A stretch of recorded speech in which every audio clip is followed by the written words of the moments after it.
Today I'm going to talk about the timeline for programmable central bank digital currencies connected to social credit systems. And this has cropped up because last week Mike Yeadon produced a video. There was basically a warning about what that system, the mechanics of that system, how it's going to work or how it's intended to work, and the dangers of it. Now, for me personally, I didn't think that video was directed at people like us, because most of us are already aware of what they have in mind for programmable CBDCs. I think it was a video, and Mike can correct me if I'm wrong, it was a video primarily aimed at kind of normies or people who are maybe on the cusp of waking up. And what I would say is that we must email. I've got one person in mind who I think would click and watch that, who's in that category. So I think we should all try to do that, because YouTube's algorithm is just going to keep all of that stuff hidden. So if we email it directly out to people that we know who are kind of a normie persuasion, it's most likely to have an impact, which makes kind of Mike's work worthwhile, worth doing. Anyway, what I'm going to do is just add some extra information into here about timing. So it's my belief that I don't think that a programmable CBDC is imminent. Now, I don't want you to sort of think I'm being complacent here. I'm not. But what I am saying is that I think we have some time that we should use to warn other people about, warn normies about, and we must use that time very, very wisely to spread information. So why do I think that we have some time? Well, the first reason is obviously they need a digital ID in place before they can roll out social credit scores and programmable digital currencies. Now, the thing is that this has been on their agenda for a very, very long time. Tony Blair wanted it, but didn't get it. We can also see that the current, they always work to this Hegelian dialectic, problem, reaction, solution. They create a problem, they get us to react to it, and then they get us to call out for the solution, which was the very thing that they wanted initially. In this case, digital ID. So they're using immigration for this purpose. And you know, obviously, Farage has already set this out with these Brit card. Yeah, peasants, you want to control immigration, you want your country back.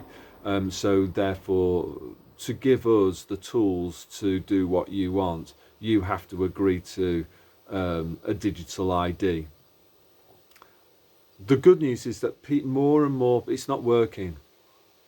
People aren't calling for digital IDs. They're not writing letters to their MPs. They're not on social media saying we need a Brit card, we need digital ID to get a grip on immigration. People are wising up. So the problem, reaction, solution game isn't working for them. We're not actually calling for a Brit card, and they need that to happen. So, you know, obviously, they have to kind of exaggerate. Their game plan is that they're exaggerating the problems, making the problems worse, and not exaggerating. They're deliberately setting out to make these problems worse and worse and worse. So, again, this is cause for optimism. She had this Afghan email thing. I didn't know anything about that until this morning when I watched a few YouTube videos. And I was quite pleased with what I wrote, with what I saw and what people were writing under the comments, in that people are just seeing through it. It's just, this is just, people aren't accepting this portrayal of events. Let's say that. And people are calling it out, that this is just more a manufactured problem, reaction, solution thing. So as I say, we have to call for all of this Brit card stuff. I can't see that happening anytime soon. The other thing that I would say is that even with a digital ID, I don't think that a programmable CBDC will kind of work. And the reason for that is that we saw during the people's pantomime and the period of biomedical fascism that followed, this is what came out from those brilliant comments yesterday under my kind of community post that you guys wrote. If you've not read those comments, absolutely brilliant. It was about our kind of experiences with normies and NPCs, and whether we miss our own lives and our old past contacts and stuff. Anyway, what we kind of discovered was that the people that we thought we knew, we in fact didn't know. So the kind of people's pantomime and the biomedical fascism was actually useful to us in that it enabled us to gain an insight into 70-80% of the other people that we live amongst, who are either kind of like psychopathic nut jobs. Lee from the Veritas Vincent channel did a great video on that. And then you've got the other kind of NPC normies. Now, what I now know about NPC normies is just to ignore what they say and watch what they do. And what they did during the people's pantomime and the biomedical fascism, it told me that these people are absolutely ruthless in pursuing their own self-interest. So, you know, in terms of teachers, not going to mention any names, but I know one guy loved it, loved the school being closed down, went off and played golf every day, loved it, absolutely loved it. Was he worried about the mental health of his students? Was he worried about kids who like dossed about for their Christmas, January mock exams and were kind of like absolutely, well, in some cases they ended up self-deleting because they didn't want their predicted grades deciding whether they could or couldn't go to university. You know, they had the kind of ladders cut away from them. Did they care about that? No. All they cared about was, oh, it's great, it's summertime, I can go and play golf every day. Then obviously you had doctors, lots of them loved the fact that they didn't have to do any operations or meet their scroty patients, and they could just drink wine in their back garden and play golf. Saw plenty of that in Bramley, where I used to live. The police, some of them psychopaths. Did they enjoy the power trip of telling people that they weren't allowed to sit on a park bench? Many of them did. So they kind of like, I think that's a special category in itself. That's more the pure evil rather than the normie NPC. And then we had all the people that were on furlong that used to have to commute in from, I don't know, places like Guildford, an hour and a half every day. That's like 3 hours in total every day on a packed train, packed in like sardines. Of course, these people, they didn't care about human rights. Human rights weren't important to them. What was important was not sitting on a train for 3 hours every day. They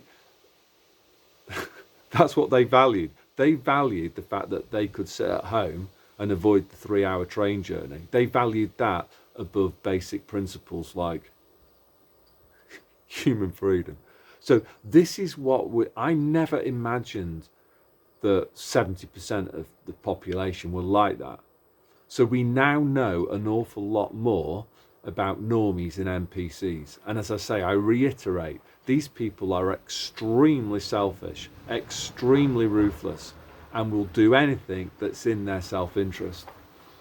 The other thing that we discovered was that these people are incredibly materialistic. That, you know, they'll do anything to keep the money rolling in. Then they're not going to kind of resign when they're asked to do something immoral. They're just going to do it to keep the dough coming in. They love their material status symbols and trinkets and stuff like that.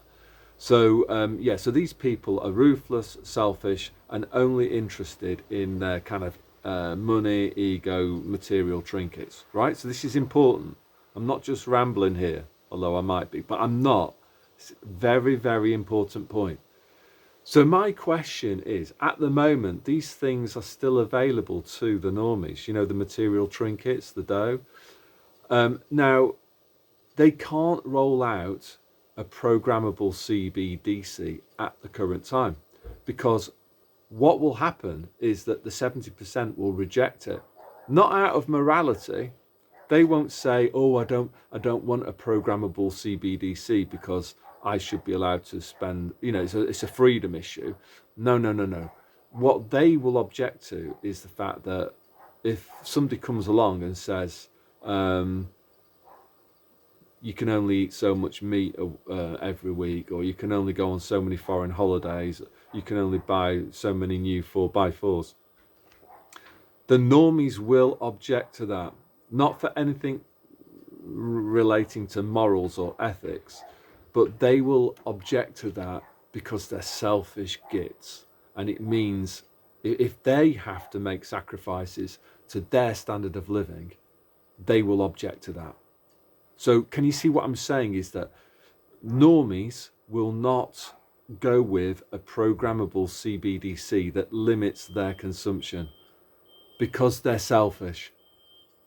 Do you understand that? They're not going to go for that. So we don't actually need them to wake up in terms of morality. We don't need them to develop a moral compass or a moral backbone rather.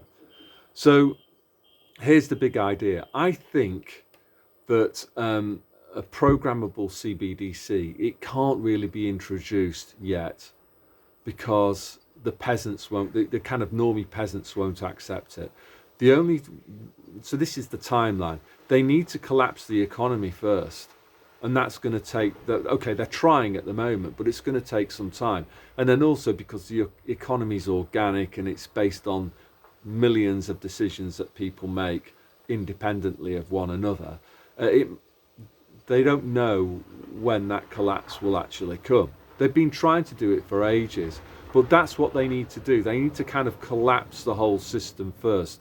They do not expect a programmable CBDC to come in prior to a massive economic collapse. The time to kind of like expect a programmable CBDC coming in is after a collapse. So here's the score. You take all the material trinkets away from the normies. You have to do that first before you can introduce a programmable CBDC. Maybe along the lines of, oh, if you accept this, maybe we can get things, maybe we can give you back some of the things that you like, those material trinkets. So do you get the idea? So in conclusion, what I'm saying is, I don't think a programmable CBDC is on the immediate horizon for two reasons. Reason number one, problems with us not calling for digital IDs. Problem number two is that the 60-70% of the normies are extremely selfish people. They love their material possessions. They will not accept a programmable CBDC on them if it means that they have fewer material possessions and trinkets. It's got nothing to do with, we don't need them to undergo a moral awakening. Self-interest will actually just do it anyway. That's not to say that we should be complacent. And yeah, that's where I go back to Mike Yeadon's video, in that I'd recommend people to kind of don't rely on the algorithm. We need to email that out to normies. And yeah, that's all I want to say today. So God bless.